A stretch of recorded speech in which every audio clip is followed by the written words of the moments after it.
আর কোনো চাওয়ার নেই, কোনো স্বপ্নও নেই।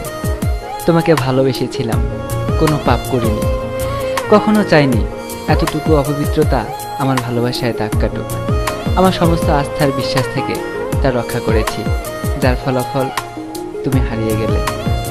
ভেবেছিলাম স্বপ্ন আছে বলেই মানুষ বেঁচে আছে, স্বপ্ন আছে বলেই মানুষ তার লক্ষ্যে পৌঁছায়।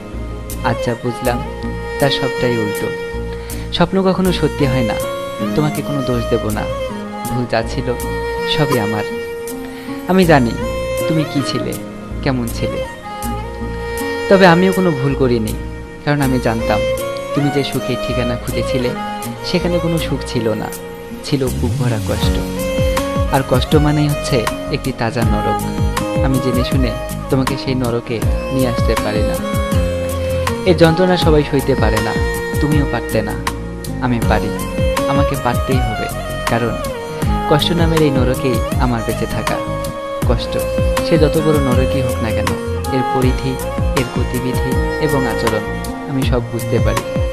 আমি জানি তুমি এটাই বলবে, আমি ধোঁকাবাজ, বেঈমান। কষ্ট হলেও সয়ে নেব, কারণ এটা আমার প্রাপ্য। আবেগে গা ভাসিয়ে দেওয়া যায়, কিন্তু খুব বেশি ধরে রাখা যায় না। যখন মুখ থুবড়ে পড়ে যায় তখন নিজে থেকেই এর কষ্টটুকু অনুভব করা যায়। আর এটাই হচ্ছে সেই নিষ্ঠুর বাস্তবতা। তোমাকে বোঝাতে পারবো না এতটুকু অনুতাপে আজ আমি কতটা পুড়ছি, কতটা যন্ত্রণায় বুকের ভিতর ঝড় বইছে আমার। যে মনের আকাশে আর কোনো চাঁদ নেই, চাঁদের আলোও নেই। কতটা দুর্বিষহ সে জীবনের যন্ত্রণা কেউ বোঝে না, কাউকে বোঝানোও যায় না। যা একটি মানুষের পক্ষে সয়ে যাওয়া নিতান্তই কষ্টের। মাঝে মাঝে মনে হয় আমি হয়তো মানুষই নই, একটি যন্ত্রের পুতুল মাত্র, যাকে মানুষ রোবট বলে। আমি এরকমই একটি রোবট, যে আমাকে চালায়, আমি তার হুকুমের গোলাম মাত্র।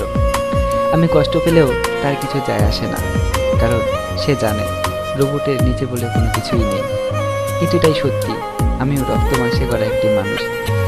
আমার একটি মন আছে, কষ্ট পেলে কাটার জন্য দুটি চোখও আছে।